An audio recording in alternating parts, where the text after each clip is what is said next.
Hello, my customer success friends. Yuri Isifs here for CSM Practice, the customer success consulting firm.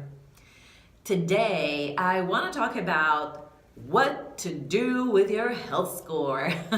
So many customer success teams go for the whole effort of developing one and don't do enough with it. I just went through it with one of my customers and I said, dang it, I'm gonna record a video because I don't want anybody to go through that process and not get the most value out of that index. I mean, look, if you're gonna create a health score that triggers red when a customer might be at risk of churn, you gotta do enough with it to get the most out of it. So the things that I see mostly is that, okay, we got a red score, we sync it back to Salesforce, we show it in maybe Zendesk, and that's great. That's really good. You're showing it to everyone that a customer is at risk. Wonderful. That's step one. Level two might be that you look at every criteria that might impact your health score. And then you say, okay, when it becomes red, not only do I want to notify the CSM, but I also want to create a call to action which very specifically says what this particular customer success manager needs to do. Now, the customer success managers get alerted when a certain aspect of the customer's health is turning red, and they also have something on their to-do list that they need to do, and there's transparency around that. We can tell as customer success managers or team leaders whether some action has been taken or not, if they're tracking it in their customer success application. What I see some of the teams are not doing, sometimes the playbooks are not very clear. They just have the health score and there's no call to action. So level two is really great. Level three would be this. Look, almost everyone, not all of you I know, but almost every team has tiers or segments. There's the top segment, the call to action is totally valuable. The CSM should reach out to each one of those customers to just check whether the risk is legit and then come back with some understanding of what needs to be done. The next step is really this. So first of all, so there's two folds to this. What are we doing with the lower segments?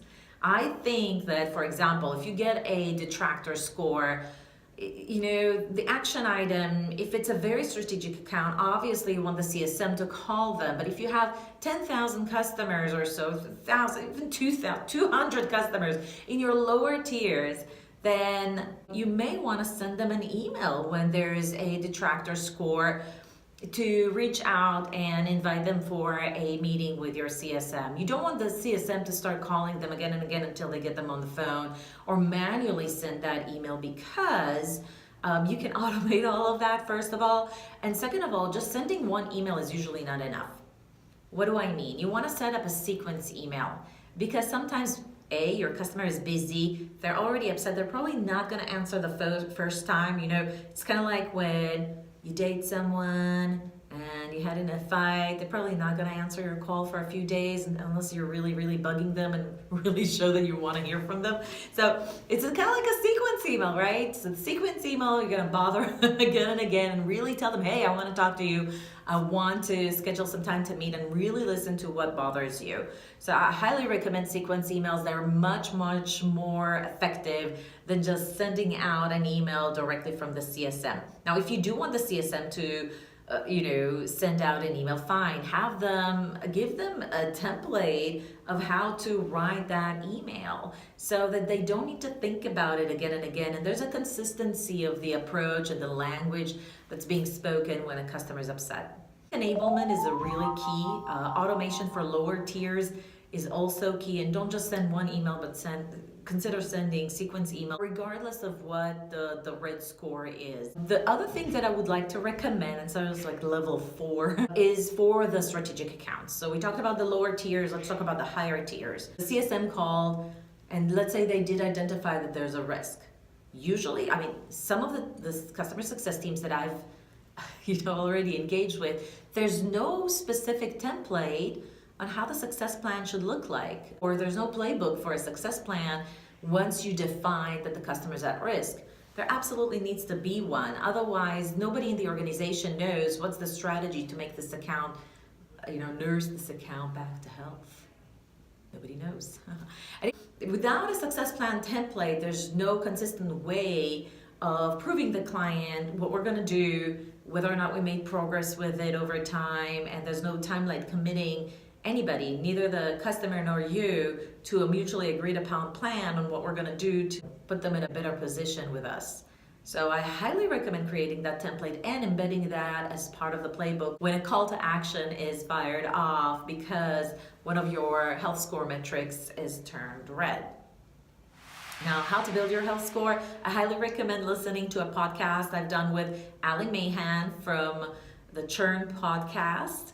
So if you have time, just Google that. It'll pop right up. This is a great podcast to listen to. If you feel like your health score is not working well, you're like, why do I need to build all that if my health score is not even working? You should listen to that podcast. It'll give you an aha moment, at least once, I hope, and put you on the right path. And then if you need help building a health score and building all that other stuff around it so your efforts are worthwhile, let me know, give me a call. I'd be happy to assist you with it.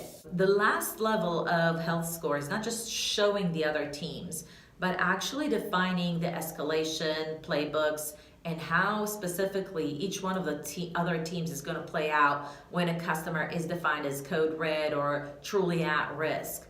And I feel like a lot of customer success management teams don't sit down with the other teams and truly define it, map what everybody's going to do, like create a RACI chart if you're familiar with that term. This is critical for cross-functional proliferation of customer success for the entire organization. So once you develop the health scores, there's a myriad of things that you should do in order to get the most out of it. Call us if you need any help. We're always here. Subscribe to our channel. Set it up to notifications if you'd like to be one of the first ones to know when I create a new video and put it on the web. I try to do one every week. Subscribe to our newsletter. I'm gonna have the link down in the description for this video. Take care.